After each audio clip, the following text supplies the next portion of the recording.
นี่ครับผมอีก1 แต้มฮะ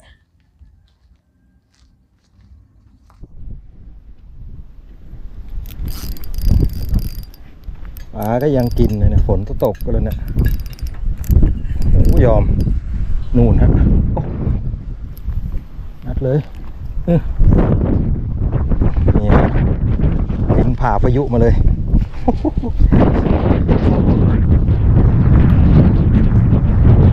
นี่โอ้โหมืดมาแล้วฮะฝนน่าจะมาแล้วครับเดี๋ยวเก็บของกลับก่อนครับผม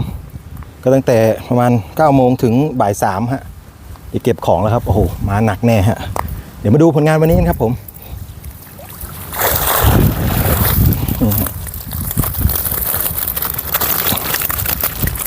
ก็ประมาณนี้ครับผม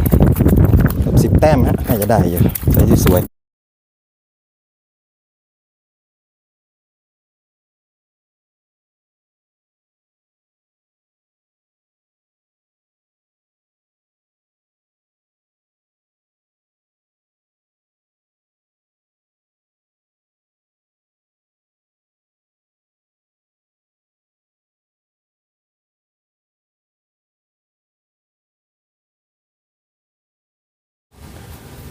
สวัสดีครับผมยินดีต้อนรับเข้าสู่ช่องโยชิฟิชชิ่งครับผมวันนี้ก็พาทุกท่านมาตกปลาที่บ่อการค้าครับผมก็วันนี้มาแก้มือ EP ก่อนครับผมแต่ว่าลงคนละจุดนะครับผมก็มาถึงหมาย8 โมงครับผมลงเบ็ดเสร็จ8 โมงครึ่งครับผมก็เหยื่อที่ใช้วันนี้นะครับเป็นนี่ฮะลุงจงหัวตาลครับผมลุงจงหัวตาล1 ถุงผสม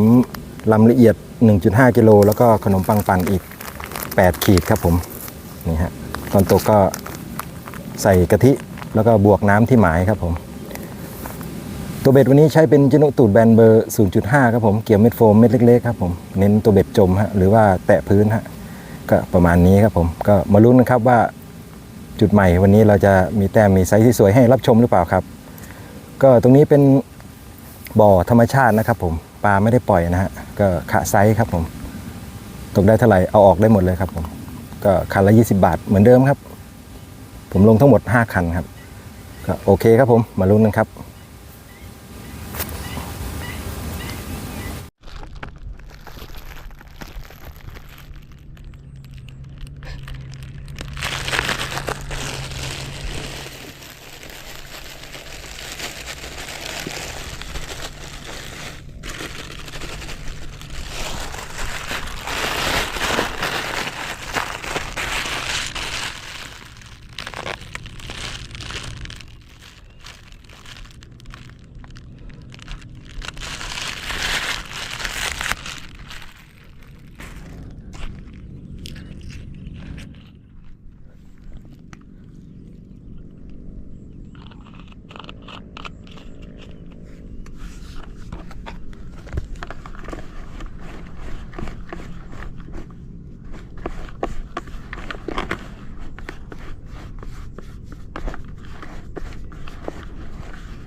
นี่ฮะประมาณนี้ฮะ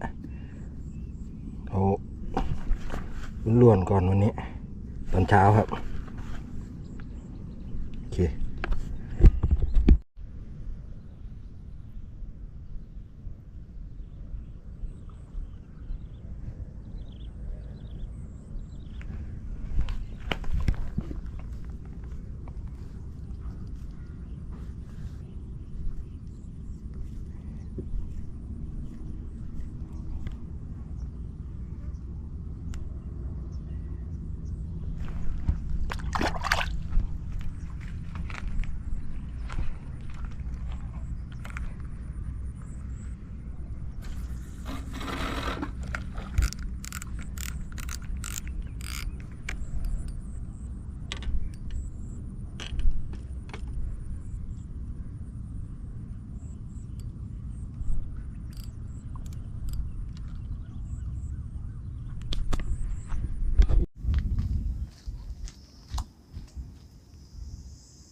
ลวงครับผมแต้มแรกมาแล้วฮะ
มาอีก1 แต้มครับผม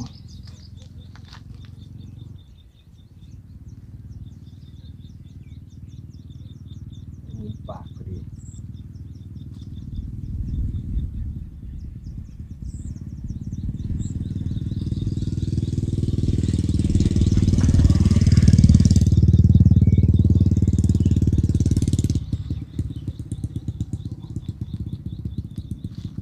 นี่ครับผมอีก1 แต้มฮะ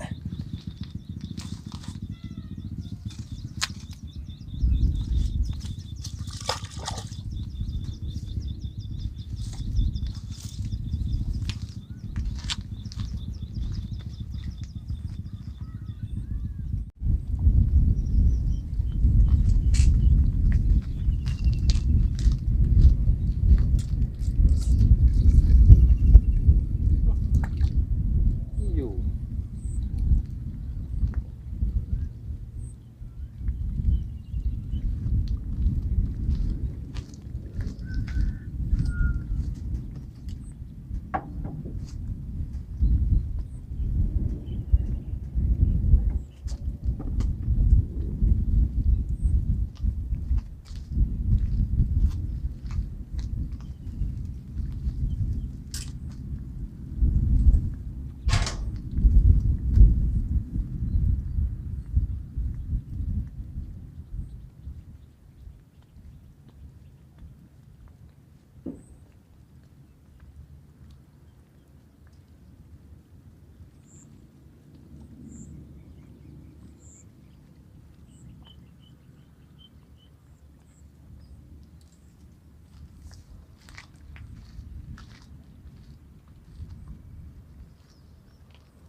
หลุดฮะไปแล้ว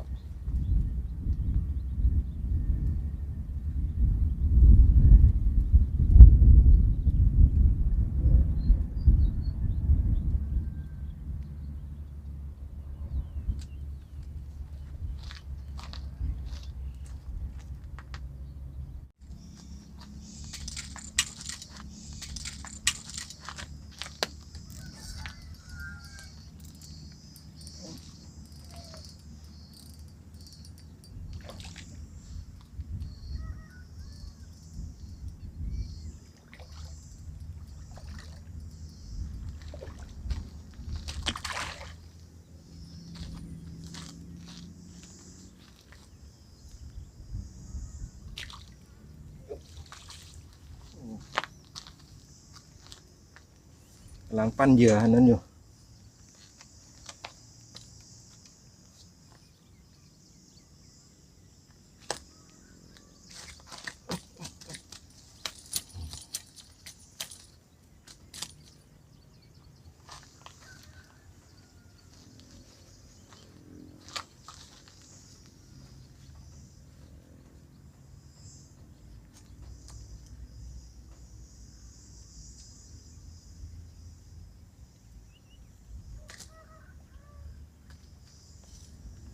นี่ครับผมอีก1 แต้มฮะ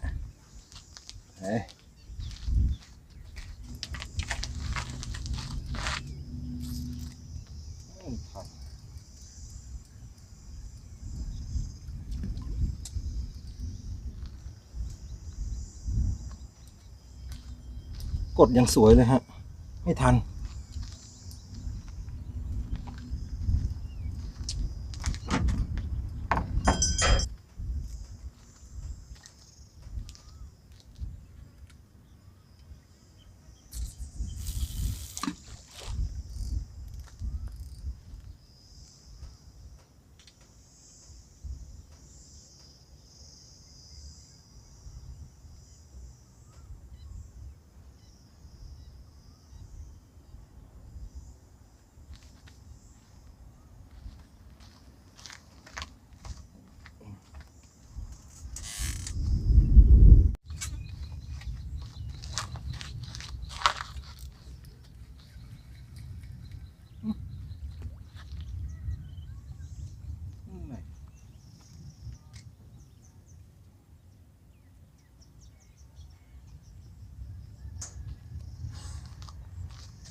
มา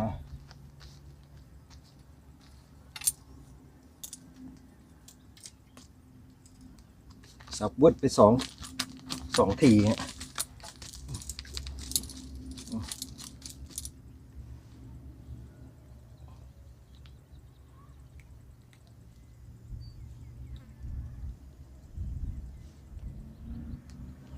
นี่ครับผมอีก1 แต้มฮะ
นี้ไซส์สวยอยู่ฮะนี่อีก1 แต้มฮะ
ครับผมตัวนี้อีก1 แต้มสวยๆฮะเนี่ย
นี่ครับผมอีก1 แต้มฮะ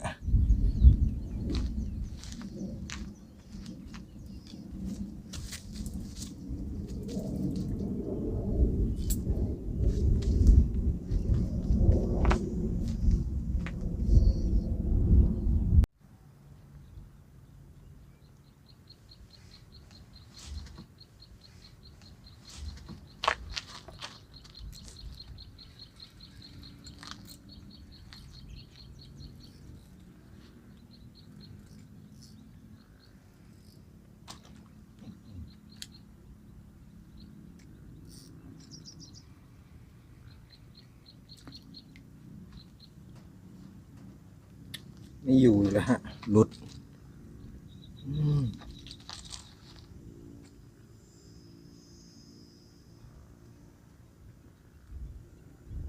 เปลี่ยนใหม่แล้วนะ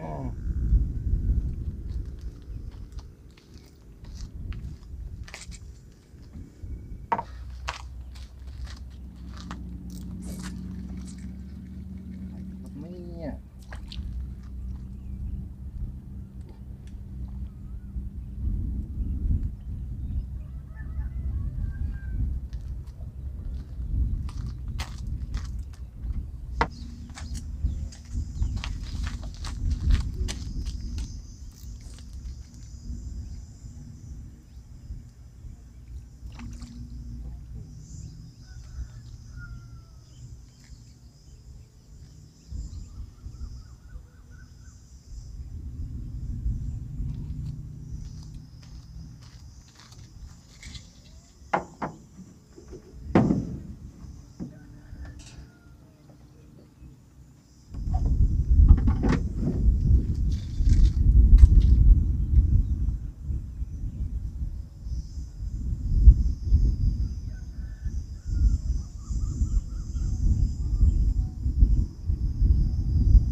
ครับผมอีก1 แต้มฮะเนี่ยใส่สวยอยู่ครับ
ผมอีก1 แต้มฮะใช้เริ่ม ขยับขึ้นมาหน่อย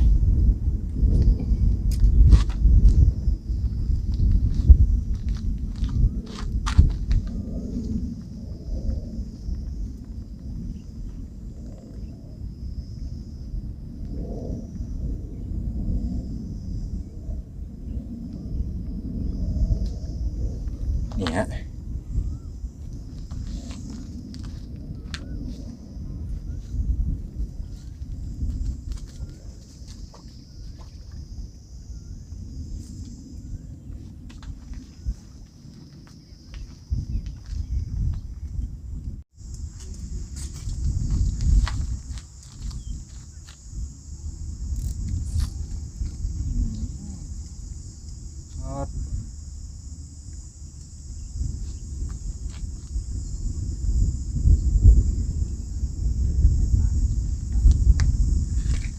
ขาดยกเซตเลย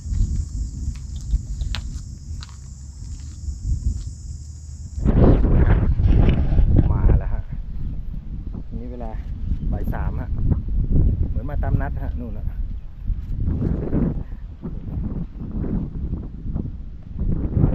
ไปแล้วอยู่ไปไหนแล้วไม่รู้นู่นเอาค้อนทับไว้ครับสะบัดไปเดี๋ยวไปเลย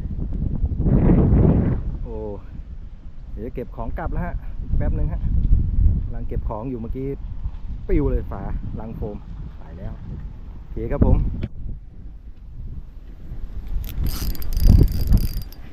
ฝาก็ยังกินเลยนะฝนตกก็เลยนะโอ้ยอมนู่นฮะ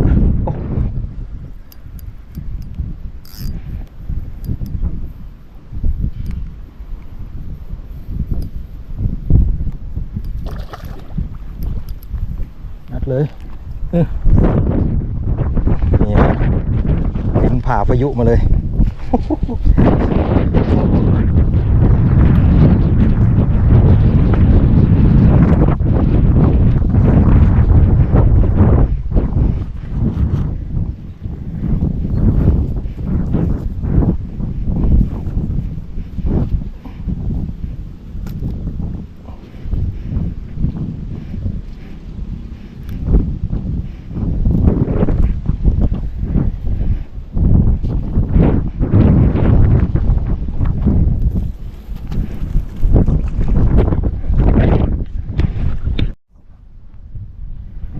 ต่อเนื่องเลย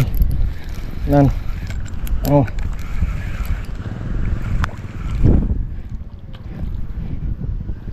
โอ้โหพายุก็มาเอาก่อน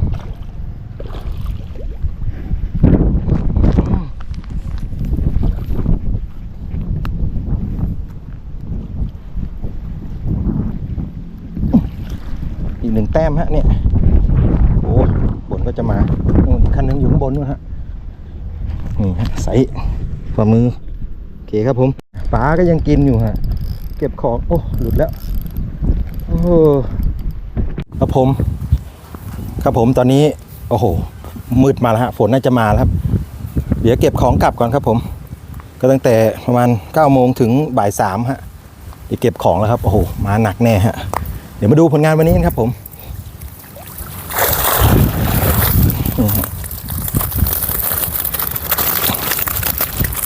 ก็ประมาณนี้ครับผม